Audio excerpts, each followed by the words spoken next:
to the Dungeon Gamers Collaboration. My name is Jeffrey Russell Wallace, and welcome to this special Homebrew edition on the channel. I wanted to share a little bit of the homebrew I use. Maybe some of it you've seen, maybe some is still to come up, but I imagine there's certain points where people are highly confused as to how certain things are happening. So, let me cover what we use. I have a short little 4-page document here. I guess 4 pages isn't quite that short, but this has heavy inspirations from some brilliant minds out there. The Dungeon Coach, Matt Colville, and of course Matt Mercer as well. So a big shout out to those guys. Thank you for your content. Thank you for letting us use it. Big appreciation for enhancing this edition and making it super fun. So, let me start out with one of my favorites. Proficient combat skills. Now when you're in combat, you can take any skill that you're proficient in and use it as a free action. Otherwise, it takes an action. You're not trained in it, it's not as fast, but the ones you're trained in, you're really, really good at, and you can just use them. Frees up combat action economy and keeps things moving. Plus, it's fun. It's nice to be able to just make a perception check and look around, or make a medicine check, see how your allies are doing. And then I made a little list on other fun little things that you can do. Perhaps lowering an enemy's next attack, or making them less likely to hit you with some other certain skills. Maybe that'll be another video. But one of my favorite homebrews. The next one that we run at the table is a hardcore hit point system and death save system. So you are never allowed to discuss your hit points at the table. And what this does is creates a sense of dread and potential terror as your allies kind of have to guess or make use of that medicine skill. But if they roll low, if they don't know where you're at, you can always give a percentage, a bit of a rough estimate, but otherwise, it's a guess, it's a gamble. And that's the fun of it. It would be a gamble indeed. So, death saves are the same way. You don't know. Maybe your ally's on the ground, you're thinking hey, I got 3 rounds. And then they roll a natural 1. And now they're 1 fail away. No way to know. Makes it terrifying circumstances. So, hardcore rule on that. A free offhand attack. Now this one took me a little while. I saw the Dungeon Coach's video on this and went, no way, definitely unbalances everything. I watched it again, watched the math, did a little myself. It does. It allows those offhand attacks to keep up with two-handing weapons in this game. So I like it. I love it. Plus those bonus action classes get to shine and do the wonderful things they can without wearing down their action economy. Criticals, whether it's success or failures, on spells. I run a very similar to the hit and critical system for melee. If you get a natural 20 on your save, I will pull 1 of the damage die off of the spell that hits you. And if you roll a natural 1, you're going to get 1 added. The hero's return. Nothing feels worse than I stand up in combat with 1 hit point and get knocked back down. So, hero's return, you rise up on your turn with full action economy. Let's go. Stacking advantage and disadvantage. Now instead of it just being, wow, I really wish that, the 5 sources of advantage I have, I'm over-exaggerating, would be great to have something else to go with them. Well, in my setting you can. It's a +1 for every additional source of advantage you would have. And the benefit is, you have to have that many sources of disadvantage to bring you back down. Or it's a +1, -1 sort of system. But it scales on the other end. The lower your disadvantage, the more negatives you build up. So, with lots of allies, you can do crazy things if you all focus on one little thing. It's fun. I like it. Give it a go if you're ambitious. 10-foot standing when prone. You pop to your feet, you use 10 feet. There's no longer this, I'm a monk, I'm a rogue, I have way more speed than that. Nah, you just stand up, you use 10 feet. Evens it out for everyone. Down hits. Normally when you're unconscious and you're hit with a melee weapon, that's 2 death saves that you lose. I only make it 1. It's the same for range as it is for melee. It gives that sort of, I have to focus my attention on one person to kill them. Great when I do it to my players, gives them a little more chance, and great when my villains have those death saves and they have to really focus on them or they get back up. Spells. Spells can be held. You can hang on to a spell for I don't really have a time for it. It's something that makes sense. If a few minutes goes by and you're still focusing and concentrating on that fireball, I'm going to make you start rolling for concentration checks and upping the DC by 1 probably every minute or less. It strains on the body to do so. But it's fun. It gives more ambush opportunity. It's not a 6-second waste. Inspiring goals, ambitions, and desires. So this one is a little more recent addition, but absolutely great. Have you ever felt weird about giving out inspiration? For those of you who are DMs, of course. But that kind of like, what do I give it out for when people are funny at the table, when they stick to their character? There's kind of no real set standard. I like to put reasoning to it. So I have goals, ambitions, and desires. Goals are long-term. Typically take about a year. They can take less if you kind of fast track them. But they're going to take some time to achieve. And when you achieve them, I'm going to give you a lot. Ambitions are a little more in between. It's a little more 6 months-ish or less. And below that we have the desire, which is going to be short-term, within a week or less. And sometimes it's going to take multiple short terms to gain an inspiration. Generally, an ambition will give you 1, and goal can give you anywhere from 3 up, or sometimes come with their own little rewards.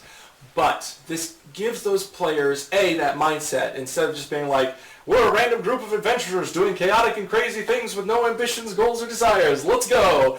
Now it's, I have a set standard, I have a goal, I have an ambition, I have a desire, and I get rewarded for those. And inspiration suddenly makes sense, at least to me. Passive skills. There is passive perception.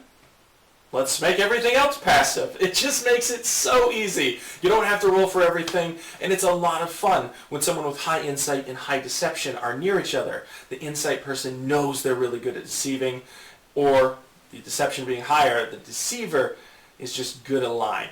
Feels good, makes it quick and easy, and it gives a fun standard to things in the world. If your animal handling is low, maybe when you walk by a dog, it barks at you violently. It's always happened to you. You never really figured out why, and it's because of that skill. It gives it some fun. Same with intimidation. People are more terrified or trust you more with persuasion.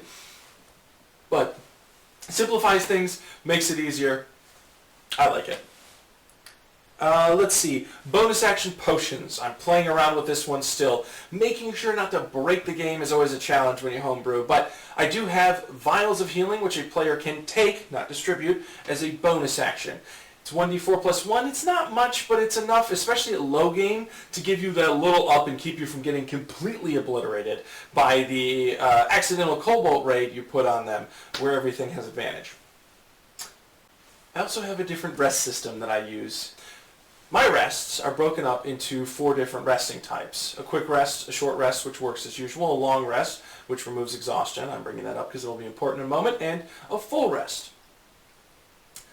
A quick rest is just 10 minutes of time. Patch yourself up, get 1 hit die, and you can move along.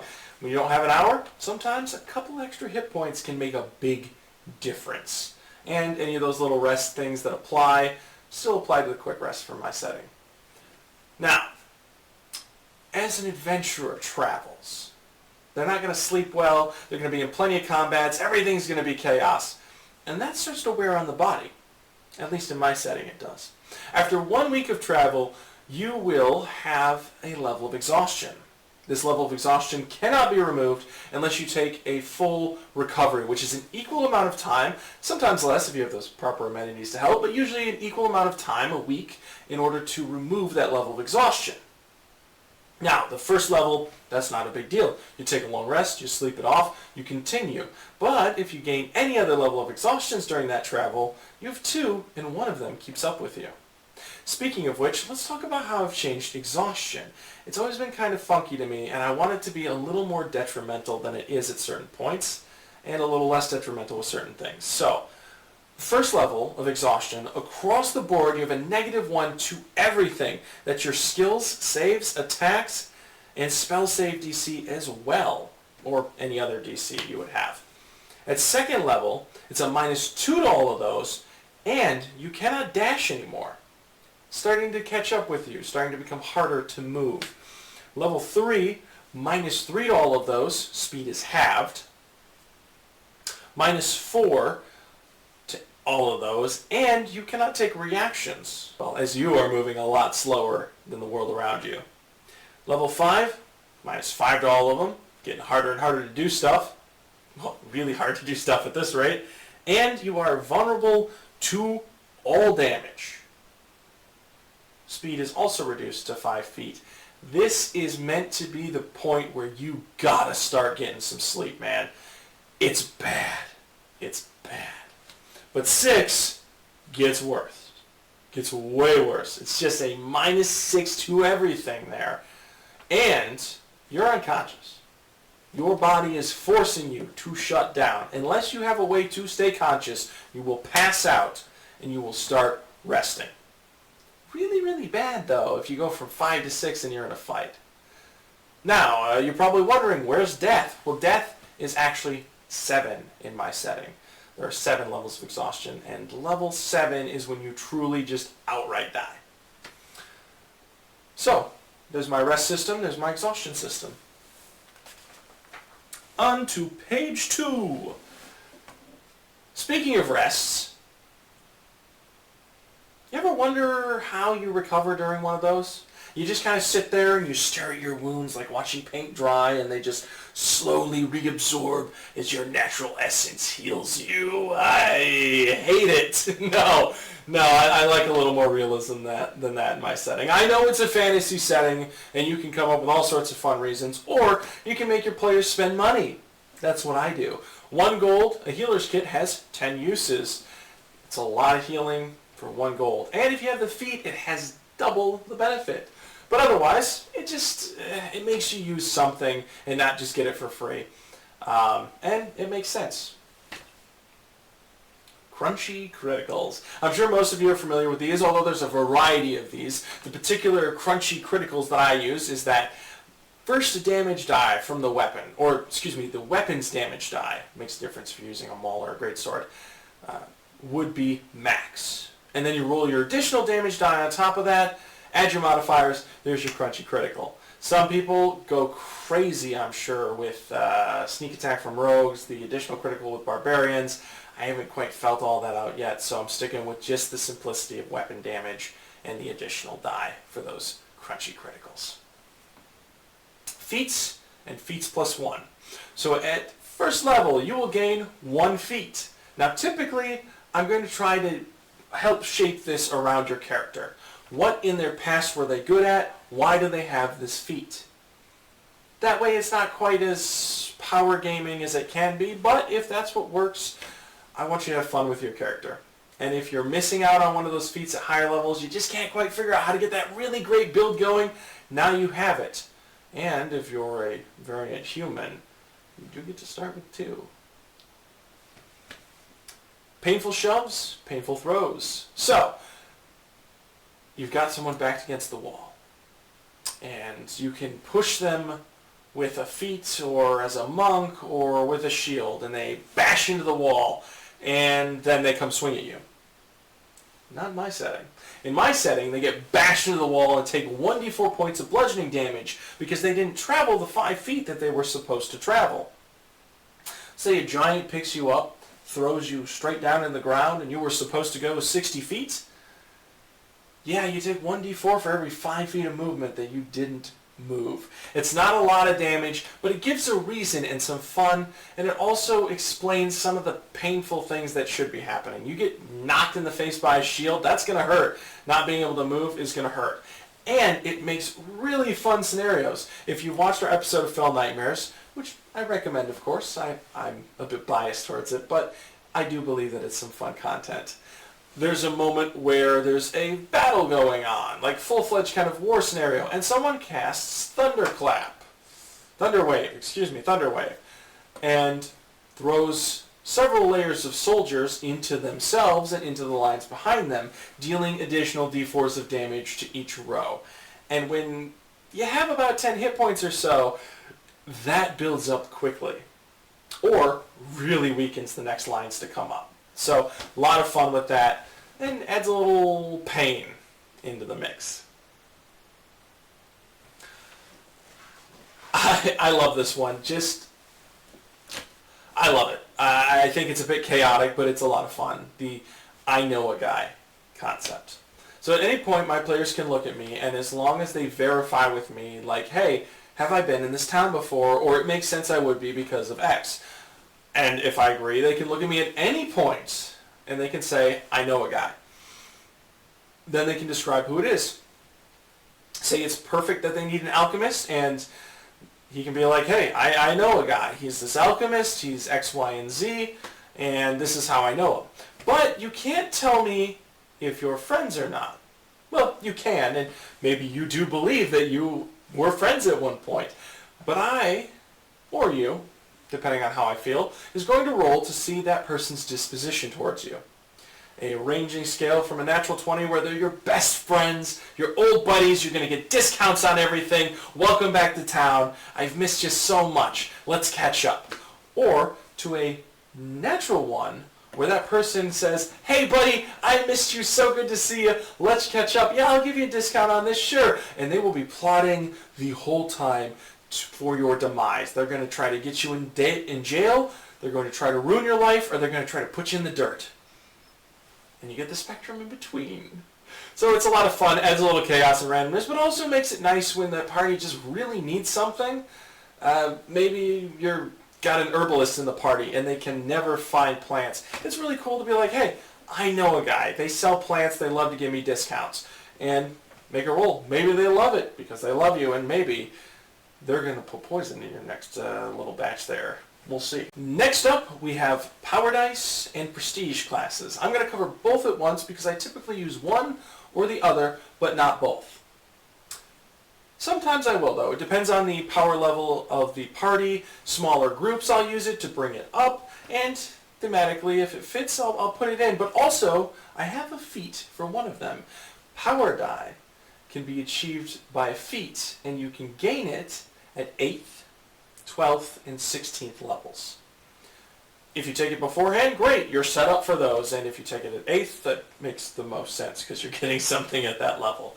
But what it does is gives you one choice of a die, and one particularly because these can be quite potent. They can change an attack roll, a saving throw, a spell DC,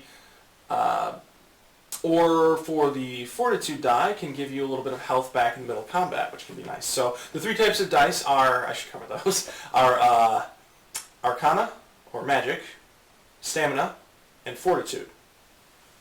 Each of them boosting the abilities of that particular area, but they also allow you to get a little weird. You can burn an Arcana die to potentially target a creature that shouldn't normally be targeted by the spell, or to extend its reach out, to maybe bend it a little farther to hit somebody that it wouldn't, that you really need to hit. It has multiple benefits. It can steal from other class abilities, come up with your own. For example, with the Stamina die, if you're not a Battle Master, but you would like to use a maneuver, you can spend that Stamina die, adding it to it. So, it has its benefits, and is a very interesting little touch to the game. You need that extra oomph. Still something I'm flushing out. I tend to use prestige classes more than power dies, so I think they're going to come back on a short rest because that feels good to give them a little more utility, but I haven't fully decided. May get back to you on that. And then there's prestige classes from many older editions that I have revitalized and altered. So my prestige classes aren't something that have certain requirements. They're something that are crafted and built. Usually starting around 10th level, again, sometimes lower if circumstance provides to be proper for it. I will provide a prestige class, but I don't come up with it. I sit down with my player and we discuss their character, unless I know very, very well what that class is or should be due to the setting. Otherwise, we co-create it. I'll come up with ideas if they don't have any, or if they have some, we'll start building it into a prestige class. Extra little abilities that provide oomph to what you have, or help with what you don't have and balance you out, or maybe a mix of both, or I'll even let you just take another class. If you are that sneaky fighter that really wants to multi-class in a rogue, but you don't want to burn those levels because you want those 3 attacks at 11, well, now you can just take 10 levels. You get 10 levels in your prestige class, no higher, typically, again. So, yeah, adds to the power level, really brings it up. So be careful if you want to use these, but I like big, nasty bosses and fields of enemies and all sorts of epic chaos in my setting. So I like to throw a little extra at my players so they can do that, and they can continue tearing through it. All right. That's Power Die and Prestige class. Page 3. Let's go. All right. Spellcasters can craft spells, and fighters can create, or not just fighters, melee classes can create fighting styles. You can mix and match. You can do both. Yes, the barbarian can have a fighting style, and I don't just mean like a typical fighting style from the game. I mean, create a battle maneuver or anything like that. Get creative, get fun with it, and I will generally set a time and a cost. You will work towards that goal and then achieve it eventually. But it's really fun just to have your own custom things in the game. One that I took that I used for travel, makes it a little more interesting, it adds a little flavor to it, is the Scout, Navigator, Defender, and Utility. Scouts, keep an eye out, make sure you aren't going to get ambushed, watch out for whatever the encounter for that day might be, good or bad. Typically use perception or navigation, perception. I guess Navigator's tools could add a little bump to that if they were proficient in that. It's a fun thought. Or investigation. Typically I'll push towards perception, but investigation comes into play with certain scenarios that may come up. The Navigator might have one of the heavier roles. Typically relies on survival, sometimes can rely on perception or investigation, but survival is the key here because they're helping you navigate the terrain, push through, move faster sort of thing. And their roles will determine whether you add or subtract days from the amount of travel you have. The Defender, though, is also super important because although they don't roll compared to the other roles here that we have, the Defender gets to do two things. One is they are prepared for combat, so they will get a readied action off immediately at no cost. But also, in replacement of that, if a surprise round were to occur, they still act in that surprise round as if they were prepared. Beneficial. Then there is the Utility. The Utility can just provide advantage to any one of them. That's it. They get to be Utility. It's a lot of fun. It gives a little more dynamic to travel, puts more pressure, kind of gives roles versus, hey, you're just walking down the street. Now there's kind of a build that comes with it. Fall damage. I didn't like that it was so easy to live, especially at heights that should be painful or deadly. In the traditional setting, you can enter orbit, hit the ground, and still take the same amount of damage unless your DM decides to kill you outright. So, I run it where you can have minor trips and falls and kind of hurt yourself, scuff your knee, that sort of thing. So 5 feet does exist, but unless it's a really bad roll or you trip and fall, and I think you'd hurt yourself more than you usually would, it's a D4 damage. 10 feet is 1d6. Because you can definitely twist an ankle if you land wrong. But that being said, I rarely do that to my players. But 20 feet can be quite painful. That's 3d8 damage. 25 feet, 40-10. 30 feet, 5d12. 40 feet, 60-20. 45 feet, 90-20. 50 feet, 12d20. And at 60 feet, 20d20 plus. Learn something. No, sorry, not you. I mean, not bad to learn something new, but your characters can learn. They're people, they have intelligence, and they probably want to develop certain skills over their time. I tell my players, pick something at the beginning of the campaign. We'll start a tick mark system in which you will mark down successes. After a certain number of successes, depending on how challenging the skill would be for your character, generally based on ability score, you will gain proficiency in that. So yes, the stuff you're better at, you get better at faster. The stuff that you're not as good at, you don't get as good at faster, but you still can eventually learn it and offset some of that natural disadvantage that you have to it. Kind of fun. Expertise is achievable, but takes quite a bit to master a skill. So that's basically what you're doing. Untriggered traps. This is going to tag into something else I'm going to start with. So, failure and success ranges. I like to put a range on failure, and I like to put a range on success. How good did something go? How bad did something go? So, if you are within a minor threshold of failure, there's a chance that something less detrimental happens versus an extreme or deadly failure. And on the success route as well, you can succeed and you just succeed. You can succeed a little bit better and get some potential benefits from it, or you can succeed really well and gain something fantastic. You can't do this with everything, of course, but sometimes when you dodge something successfully, it's nice to have a little extra movement. So 5 to 10 feet that you tuck and roll out of the way, shift and move, and it's free movement because you just rolled so well, you should be rewarded. And if you roll so poorly that you should drastically fail, well, that happens as well. That being said, traps. Sometimes it's really awful when they just go off and you just get eviscerated. And it feels bad because maybe you find out later it was a DC 15 and you got a 14. And come on, right before the boss room too? Brutal. So, I like the implementation of this little sliding scale of how good and how bad things can go. If you rolled a 14 and it was a 15 in my setting, say there's a pressure plate that you step on, and you hear it click, but it doesn't release. Apparently this one's built differently, and I'm sure they all are, but this one's built so that it doesn't activate until it releases. How beneficial for the circumstance. Or maybe the DM has a sliding scale. Either way, you now have this fun opportunity of how do we solve this problem, folks? Can the thief get under there? Well, it's tight to the ground. Can the barbarian lift a side of it enough for the thief to get their hand slid in and use their thieves' tools? You can get crazy and have some fun with it. Or do they bust a hole in the wall, find the mechanisms, and disarm it from there? It creates a sort of creative puzzle without punishing your players for being just one off.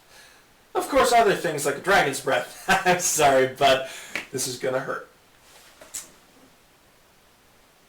Objects have hit points. I've been playing with this a little bit. I don't have it necessarily down where the armor class should fall versus the number of hit points. And I don't like to take a lot of time wondering how many hit points the wardrobe has that the barbarian is busting apart. So I just kind of leave it alone. But it is something I have a general threshold for. As I eventually come across it and it becomes more necessary, I'll update it. And if it ever becomes something fleshed out, I'll share it with you. But I just want you to know it's something I do use. Targeted and called shots. All targeted or called shots, however you prefer, are at disadvantage. You are aiming for a specific portion of a creature to create some sort of negative or potential disability from that hit. Each of those areas typically will have a negative that goes with it because when you hit those, they do things in my setting. Hitting the eyes is going to mess with the creature's sight and perception. Hitting the arm is going to reduce their attacks or their armor class if it's their shield arm. Legs for movement speed, wings for flight, heart for bleeding. There are different types of bleed damage in the setting that I run, and puncturing the old ticker, or at least getting near it, obviously, would be really bad. Usually it's in a scale of 3, so something minor, something major, and something deadly. The first time that you puncture close to that little thing, it's going to start bleeding and it's going to cause damage. The second time, you're going to start bleeding quickly, and the third time, you're just on the floor. That's it, if it's not taken care of. Now, this can be solved with magical healing, not hard to come across in the setting, of course. But each of these little things have those downfalls if they're not treated or tended to, and can build drastically round by round. There is a saving throw that comes with it as well, so you get hit in the arm, you make that save, you're able to recover just enough that it's not too detrimental, but those build and can get worse and worse with higher DCs as the combat goes. Realistic armor resistances. This is my last one to wrap things up here, but in real life, if you will, there's not if you will, I mean in real life, there's armors that are built to do certain things and protect from certain attacks. The way that it's designed, the way that it fits, everything about it brushes off certain blows. And I like to apply that in the setting. In older settings of D&D, there were these things called damage resistances, where it was generally small numbers, although by high levels could climb quite drastically. I'm not running DR20 in my settings, damage resistant 20, but I will run smaller things. You do see it with one thing, and it's with the Heavy Armor Master Feat. It's like the only thing that still has it. My armors all have it. Well, not all of them, but the heavier ones gain those benefits. They reduce certain damage types. Physical, not magical, but magical armor does typically resist magical weapons as well. So it's a nice little trade-off. It gives your bulkier people that are more likely to be hurt a reason to wear that armor. And if you, again, if you've watched Fell Nightmares at all, Ian Wrath will occasionally mention minus this and reduce damage to 0 on occasion, and that comes from wearing armor in my setting. So, one other fun thing about armor, I have a mixing and matching system, so you can take light armor, medium armor, and heavy armor and put it all on. And unless it's a certain number of pieces, I forget exactly how many you can have, but a certain number of pieces that you're wearing, it stays, it does not become heavy, medium, or excuse me, it becomes light, heavy, or medium, depending on the number of total pieces. So as long as you don't exceed that, you can still have proficiency with the armor and still wear that really cool heavy armor helmet or gauntlets or whatever it is and have it make sense. So yeah, that is my homebrew. Most of it anyway. I'm sure there's stuff I forgot, I'm sure there's stuff I'm missing, but that's what I typically use. Hopefully this was insightful, and the things you see now, you'd be like, oh, that's why they're never using a bonus action for those attacks. That's cool. But also maybe some inspiration. If anyone else DMs out there, let me know what you use. I love Homebrew. I love all that it brings to the game. 5e is a great platform, but there's so much that can be built on top of it that just makes it that much better. And that's what I love about these homebrew communities. Please feel free to take mine, absolutely. I haven't heard of, and correct, I mean, there's probably someone out there who does it, but I haven't heard of the proficient in combat skill checks. I haven't seen it yet anyway, to my knowledge. But yeah, use this stuff. Whatever works for your setting, you know. I love it. I use the stuff I love, and I've ignored the stuff I've seen that I don't care for. So yeah, it's all preference. And I hope that you have great sessions, wonderful times. Bring this up to DMs. DMs use what you want. All right, I'm done rambling. Thank you so much for watching. Also, a quick thank you again to all of those wonderful homebrew creators out there. And this includes just people that do stuff and are willing to give it away. Griffin Saddlebags, bonus action, people I see stuff from on Instagram. Those guys are great. And once again, a big shout out. Probably my biggest influences are definitely the Dungeon Coach, Matt Koval, and Matt Mercer. So a big thank you to you three. You bring wonderful ideas and wonderful stories to life. I know I appreciate you greatly. So thank you. We here at the channel, thank you. And until next time, I hope the joy, peace, and kindness are with you. And until then, stay epic, my friends!